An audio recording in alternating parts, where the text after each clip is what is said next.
नमस्कार दोस्तों, आपका हार्दिक स्वागत एवं अभिनंदन है।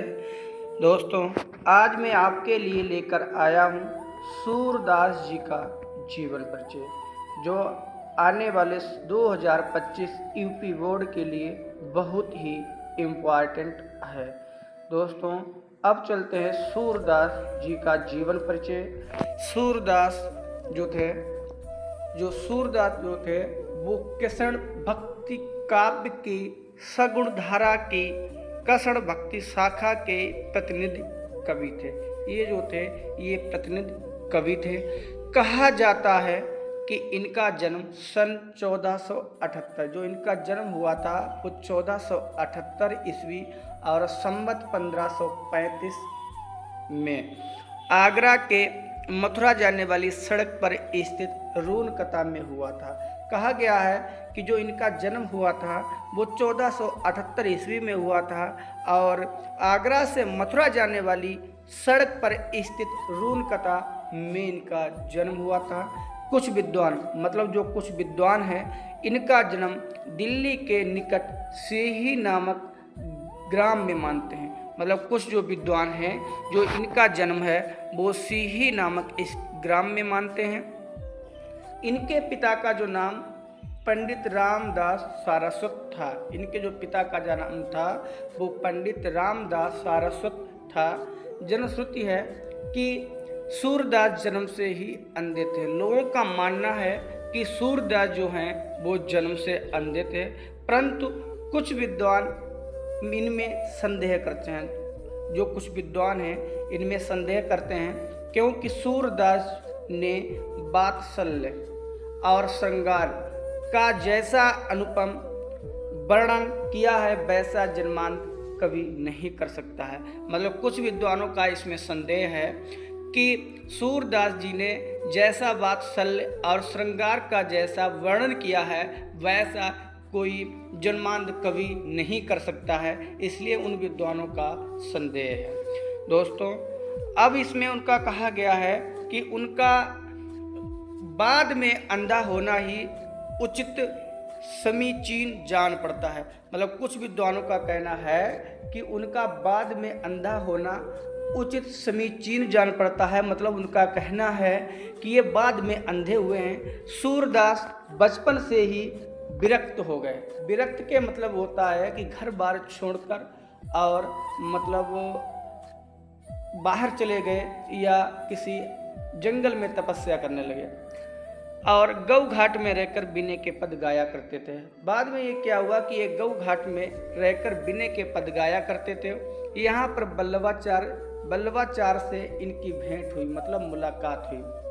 बाद में क्या हुआ, इनकी बल्लवाचार जी से इनकी भेंट हुई। भेंट के समय सूरदास ने उन्हें स्वचरित के होता है खुद से लिखा हुआ या खुद से बनाया गया एक पद गाकर सुनाया। बल्लवाचार ने उसे सुनकर गदगद हो गए, बहुत ही खुश हो गए। क्या हुआ फिर आगे, सूर जो थे वो बल्लवाचार के शिष्य बन गए। सूरदास जी जो थे वो बल्लवाचार के शिष्य बन गए। बल्लवाचार जी ने गुरु दीक्षा लेकर उनके आदेशानुसार सूरदास कृष्ण लीला का गान करने लगे। जो बल्लवाचार जी से गुरु दीक्षा लेकर उनके आदेशानुसार सूरदास कृष्ण लीला का गान करने लगे। बाद में गुरु जी ने इनको गोवर्धन के श्रीनाथ जी के मंदिर में कीर्तन का भार सौंप दिया। बाद में क्या हुआ, जो इनके गुरु थे बल्लवाचार्य जी थे, उन्होंने गोवर्धन के श्रीनाथ जी के एक मंदिर में कीर्तन भार का कार्य इनको सौंप दिया। फिर क्या हुआ, बल्लवाचार्य जी के पुत्र विठलनाथ ने 8 कृष्ण भक्त कवियों का एक मंडल बनाया।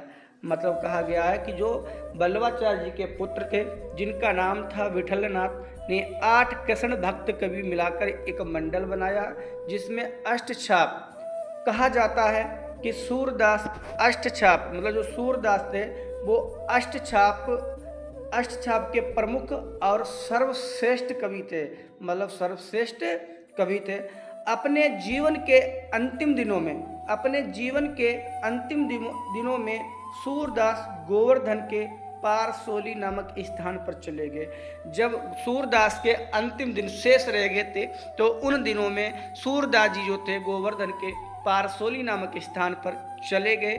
वहाँ पर कहा गया कि वहाँ पर सन 1583 संवत 1640 के लगभग इनका देवावसन हो गया। मतलब कहा गया जब इनके अंतिम क्षण या अंतिम दिन बचे हुए थे तो वो अंतिम दिनों में गोवर्धन के पारसोली नामक स्थान पर चले गए। यहाँ पर 1583 ईस्वी संवत 1640 के लगभग इनका देवावसन, इनकी मृत्यु हो गई।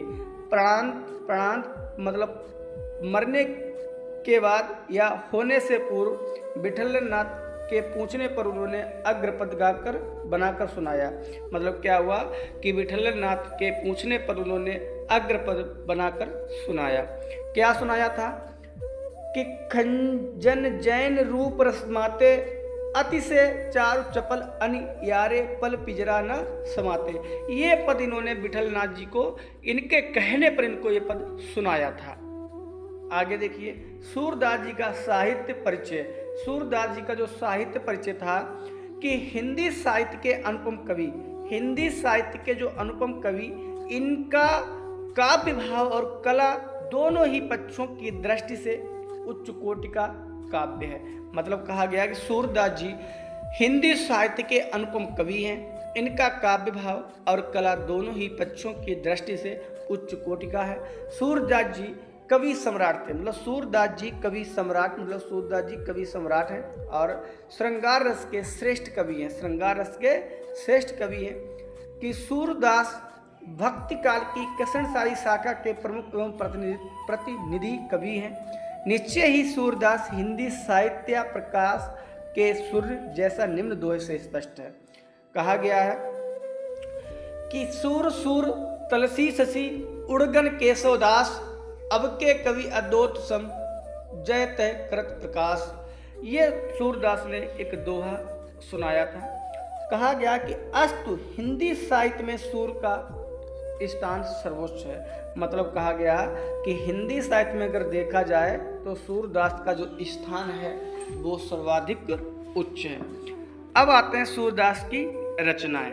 अब दोस्तों जो सूरदास की रचनाएं हैं कि सूरदास की प्रमुख रचना जो है, प्रमुख रचना सूर सागर है। सूरदास की जो प्रमुख रचनाओं में से या सभी रचनाओं में से जो प्रमुख रचना है वो सूर सागर है।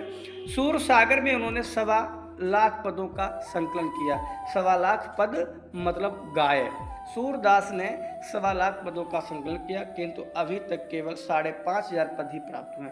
अभी तक देखा गया है सिर्फ 5,500 पद ही प्राप्त हुए। सूर सारावली, साहित्य लहरी भी सूरदास द्वारा रचित अन्य रचनाएं हैं। मतलब सूर सारावली, साहित्य लहरी भी सूरदास द्वारा रचित अन्य रचनाएं हैं। थैंक यू दोस्तों। ये दोस्तों आपका सूरदास जी का जीवन परिचय है, ये बहुत ही इम्पॉर्टेंट है। आने वाले 2025 में ये 100 में 101% आने की संभावना है। थैंक यू दोस्तों।